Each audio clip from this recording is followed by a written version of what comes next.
Good morning student. आज हम लोग थर्मोकपल के बारे में बात करते हैं। थर्मोकपल एक जंक्शन है जहाँ पे दो अलग अलग धातु के वायर जुड़ते हैं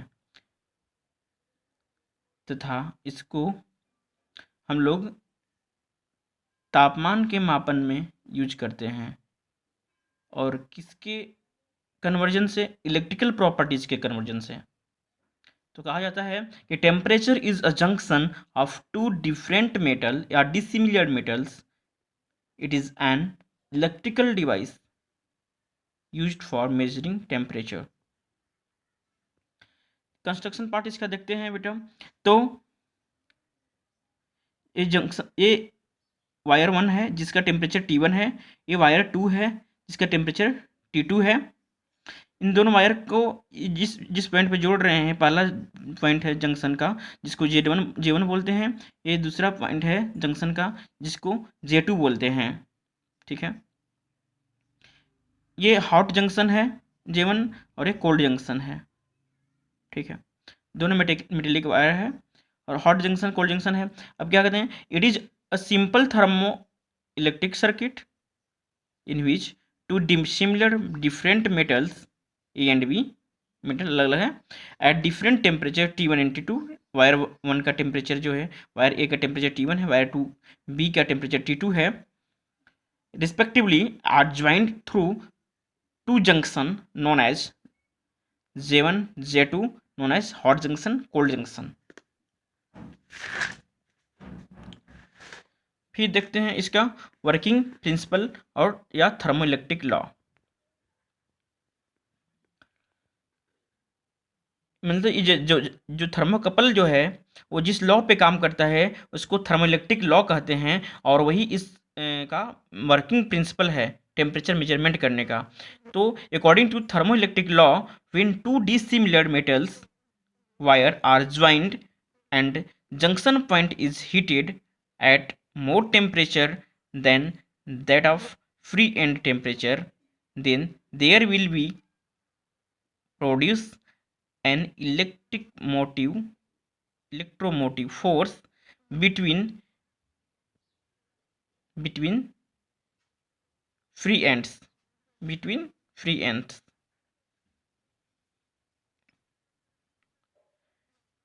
तो ये वायर 1 ये है T1, ये T2 है। जंक्शन का जो इसको जंक्शन को हीट किया जा रहा है, तो जंक्शन का जो टेम्परेचर है इन दोनों T1 और T2 से ज़्यादा हो रहा है और इसके चलते ज़्यादा इससे हीट हो रहा है तो हीट का फ्लो होगा हॉट से कोल्ड की ओर।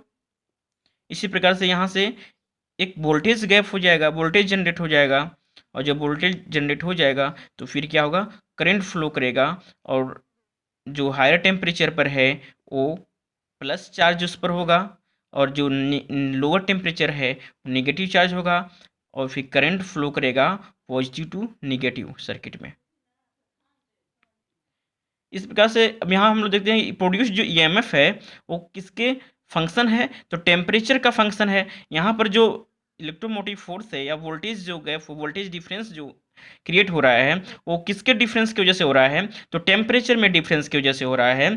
तो कह सकते हैं कि produce EMF is equal to function of temperature difference. यदि बेटा अगर T1 और T2 टेम्परेचर दोनों जो डिसिमिलर वायर है उनका टेम्परेचर अगर सेम हो तो फिर क्या होगा कि इलेक्ट्रोमोटिव फोर्स जीरो हो जाएगा, करंट फ्लो नहीं करेगा क्योंकि ग्रेजुएट टेम्परेचर डिफरेंस होगा ही नहीं, तो फिर करंट फ्लो नहीं कर सकता है। यदि T1 greater then T2 then A will be positive and B will be negative. Higher जो हीट लेवल जिसका है उसका टेम्परेचर ज़्यादा है वो उसका पोटेंशियल हायर होगा और दूसरे वाले का जो लोअर जिसका टेम्परेचर है, लोअर हीट लेवल है, उसका पोटेंशियल लो होगा। तो current highest to low flow करेगा, charge high to low flow करता है, high potential to low potential. तो flow of charge, rate of flow of charge ही करंट होता है। तो flow of current occurs from hot junction to cold junction J1 to Z2। अब from homogeneous metals in thermocouple, अगर कोई homogeneous metal है, मतलब जो डिसिमिलर मेटल नहीं है, एक ही मेटल है, तो उसके अंदर क्यूजी क्या हो जाएगा, जीरो हो जाएगा। क्यू स्टोर्ड जो हो जाएगा वो जीरो हो जाएगा, हीट जनरेशन जीरो हो जाएगा, हीट स्टोर्ड भी जीरो हो जाएगा, क्योंकि करंट का फ्लो ही नहीं होगा। जब फ्लो होगा ही नहीं उसके अंदर, तो हीट जनरेशन भी जीरो हो गया, फ्लो नहीं होगा, और हीट स्टोर्ड भी नहीं हो पाएगा। अब हम लोग इसका एप्लीकेशन देखते हैं कि एप्लीकेशन ऑफ थर्मोकपल क्या है। तो टेम्परेचर, हाई टेम्परेचर रेंज को मेजर करने के लिए हम लोग थर्मोकपल का यूज करते हैं। -270 डिग्री सेंटीग्रेड से लेकर के 3000 डिग्री सेंटीग्रेड तक के टेम्परेचर को मापने के लिए हम लोग थर्मोकपल का यूज करते हैं। और इंडस्ट्री में या इसका यूज जो हम लोग देखते हैं, तो gas turbine, exhaust, diesel engine इत्यादि के लिए इसका उपयोग किया जाता है। ठीक है, अब थोड़ी जानकारी ये है कि जो हमारा थर्मोइलेक्ट्रिक जो लॉ है जिस पर हमारा क्या है थर्मोकपल काम करता है, वह दो लॉ का क्या है, कॉम्बिनेशन है। एक पेल्टियर इफेक्ट और दूसरा थॉमसन इफेक्ट। पेल्टियर इफेक्ट क्या क्या कहता है कि किसी भी कंडीशन में ईएमएफ तभी प्रोड्यूस होगा जब हम दो अलग अलग प्रकार के धातु के तारों को जोड़ते हैं। ये पेल्टियर इफेक्ट कहलाता है, पेल्टियर ने इसको दिया। थॉमसन साहब क्या बोलते हैं कि due to temperature difference decrement of EMF, कि अगर एक ही मगर मटेरियल का वायर है, सिंगल मेटल की बात करते हैं, अलग मेटल की नहीं बात करते हैं, केवल सिंगल मेटल की, होमोजीनियस मेटल की बात करते हैं, तो उसमें ईएमएफ केवल तभी जनरेट हो सकता है जब उसमें टेम्परेचर डिफरेंस हो। मतलब यहाँ भी ईएमएफ क्या हो जा रहा है, EMF proportional to delta theta, temperature difference की बात कर रहा है। तो थॉमसन बोलता है कि टेम्परेचर गैप हो, इसीलिए हम लोग यहाँ इसको हीट करते हैं और अलग अलग टेम्परेचर का वायर लेते हैं, T1 T2।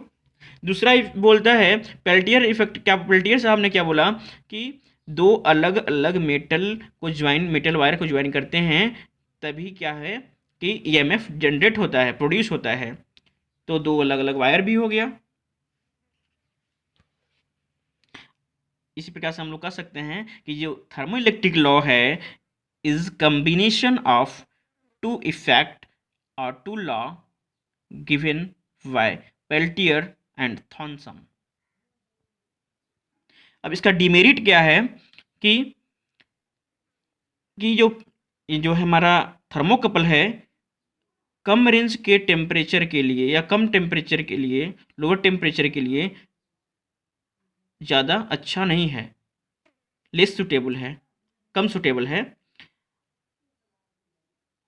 कि हम अच्छे एक्यूरेसी के साथ मेजर नहीं कर सकता है। थर्मोकपल क्या है कि कम रेंज के टेम्परेचर को या कम टेम्परेचर को, लोअर टेम्परेचर को बहुत अधिक एक्यूरेसी के साथ मेजर नहीं कर सकता है। यह हमारा क्या है कि थर्मोकपल का डिमेरिट है। Thank you.